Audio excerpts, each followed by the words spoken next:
Hi, Nikki. Thanks very much for coming and having a chat with me today. I wanted to start off by just asking you a bit about yourself. Yeah, so I'm currently a student at the University of Melbourne. I study a Bachelor of Screen and Cultural Studies.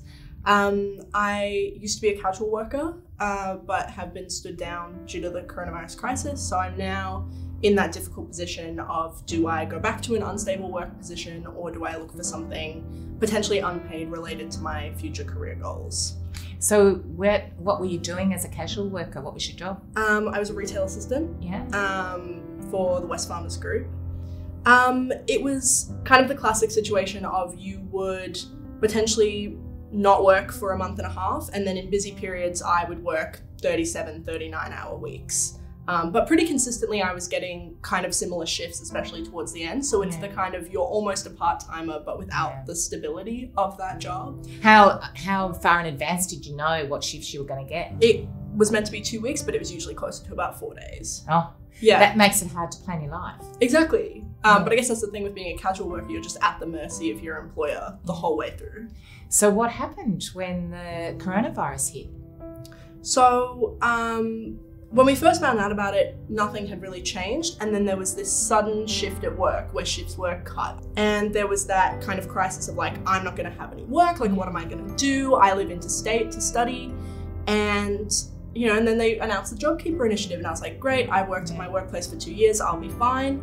But obviously being from West Farmers, the business makes too much money to have lost enough to qualify us for JobKeeper. So then, you know, I was recommended to go get JobSeeker by HR, which I can't get because I'm technically employed and have been for over a year. So they were like, you should be getting JobKeeper, which I can't get. Wow. Yeah. So how did that make you feel?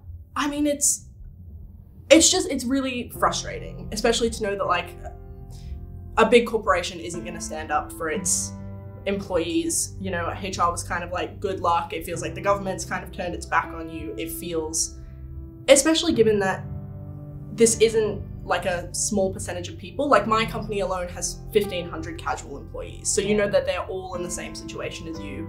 And it's devastating and makes me really angry to think about how many people fall through the cracks. Yeah. It's this hopeless situation of my job won't do anything for me. Yeah. You know, they won't even like respond to calls or emails or any queries. They've essentially left all of their casual workers in this state of desperation. Just abandoned. Yeah, just abandoned. Yeah.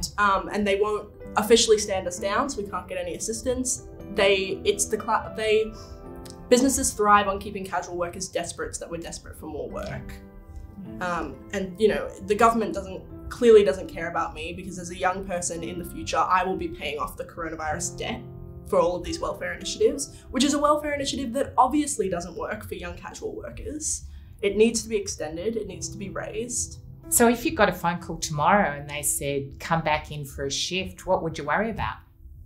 I think I would worry about that while I need the money, it shows that I condone the way that they've handled this, the way that major corporations just like turn their back on their employees. Yeah. What about things like your own safety going back into work? What do you think about that? Well, exactly right. So they released this like chart on who was, you know, most affected by coronavirus, or like who carried the most, and it's all young people. Yeah. And I think this proves that like young people are in unstable work. We are in hospitality, retail. We have the most face-to-face jobs. We have the least access to healthcare because we can't afford it. So it's this constant like, you're putting yourself at risk.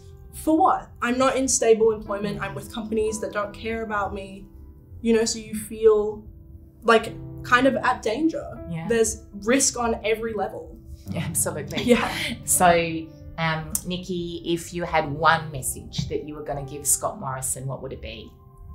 There are a lot, but I think at the moment it would be stop putting money into the military and put it into people. Otherwise, who are you protecting? You know. That's so true. Look, it's been fantastic to talk to you, Nikki. I just want to say thanks. It's not always easy to come in and tell your personal story, but I really appreciate that you did, and great to meet you, and all the best for the future. I hope things work out for you, and thanks again for today.